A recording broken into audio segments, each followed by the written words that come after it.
दिल्ली की सबसे बड़ी हॉट सीट नई दिल्ली में बड़ी सियासी लड़ाई। बीजेपी ने दिवंगत सुषमा स्वराज की बेटी बांसुरी स्वराज को पहली बार इस सीट से चुनाव मैदान में उतारा। बांसुरी स्वराज को चुनाव लड़ने के लिए बीजेपी ने केंद्रीय मंत्री मीनाक्षी लेखी का टिकट काटा। लगातार 2 बार से इस सीट से सांसद रही हैं मीनाक्षी लेखी। नई दिल्ली सीट पर इस बार 2 वकीलों की लड़ाई। बांसुरी स्वराज के मुकाबले आम आदमी पार्टी ने अपने 3 बार के विधायक सोमनाथ भारती को उतारा। 2014 और 2019 की मोदी लहर में इस सीट पर भारी अंतर से जीती थी बीजेपी। 2019 में कांग्रेस के अजय माकन तो 2014 में आम आदमी पार्टी के आशीष खेतान को मीनाक्षी लेखी ने दी थी शिकस्त।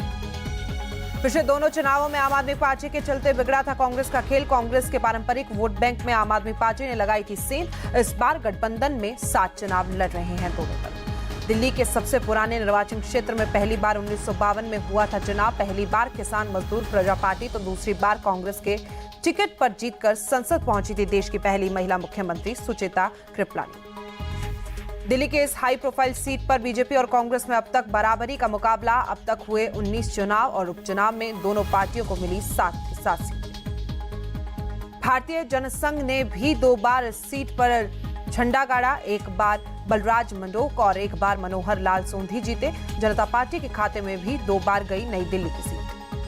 राष्ट्रीय राजधानी की सीट ने कई बड़ी हस्तियों को संसद पहुंचाया। सुचेता कृपलानी, अटल बिहारी वाजपेयी, लाल कृष्ण आडवाणी से लेकर राजेश खन्ना तक यहां से सांसद रहे।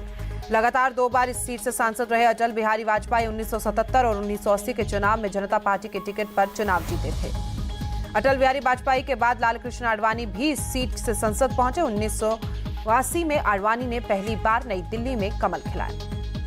1991 चुनाव में आडवाणी के सामने कांग्रेस ने बॉलीवुड के सुपरस्टार राजेश खन्ना को उतारा। करीबी मुकाबले में महज 1589 वोटों से हार गए थे राजेश खन्ना। 1992 के उपचुनाव में फिर आमने सामने थे लाल कृष्ण आडवाणी और राजेश खन्ना। राम मंदिर की लहर के बावजूद काका ने आडवाणी को हराकर चुकता किया पुराना हिसाब। 1996 में लगातार तीसरी बार नई दिल्ली सीट से लड़े राजेश खन्ना। इस बार कांग्रेस से बीजेपी में आए जगमोहन मल्होत्रा ने करीब 58,000 वोटों से शिकस्त दी। इसके बाद लगातार 3 टर्म सांसद रहे जगमोहन। 2004 के चुनाव में अजय माकन ने रोका जगमोहन का विजय रथ। लगातार 3 बार के सांसद को करीब 13,000 वोटों से शिकस्त दी। 2009 में बीजेपी के विजय गोयल को अजय माकन ने शिकस्त दी। 2014 की मोदी लहर में फिर नई दिल्ली सीट पर चली बीजेपी की आंधी। मीनाक्षी लेखी ने अजय माकन को करीब 2,70,000 वोटों के अंतर से हराया। नई दिल्ली लोकसभा सीट से निकलने वाले सांसदों का केंद्र की राजनीति में बड़ा योगदान। अटल बिहारी वाजपेयी प्रधानमंत्री तो आडवाणी उप प्रधानमंत्री बने। केसी पंत, अजय माकन, मीनाक्षी लेखी मंत्री रहे। पिछले कुछ समय से विधानसभा चुनाव में क्षेत्र में फिसड्डी रहे बीजेपी। 2020 में आम आदमी पार्टी ने सभी 10 सीटों पर किया था क्लीन स्वीप। नई दिल्ली विधानसभा सीट से ही विधायक हैं मुख्यमंत्री अरविंद केजरीवाल। आम आदमी पार्टी और कांग्रेस के साथ आने से बांसुरी स्वराज के लिए मुश्किल हो सकती है इस सीट की लड़ाई। हालांकि कभी धुर विरोधी रहे 2 दलों के लिए एक दूसरे का वोट ट्रांसफर करना भी आसान नहीं। करीब 15 लाख वोटरों वाली नई दिल्ली लोकसभा सीट पर 21% अनुसूचित जाति की आबादी, 6% मुस्लिम और 3% सिख वोट भी निर्णायक।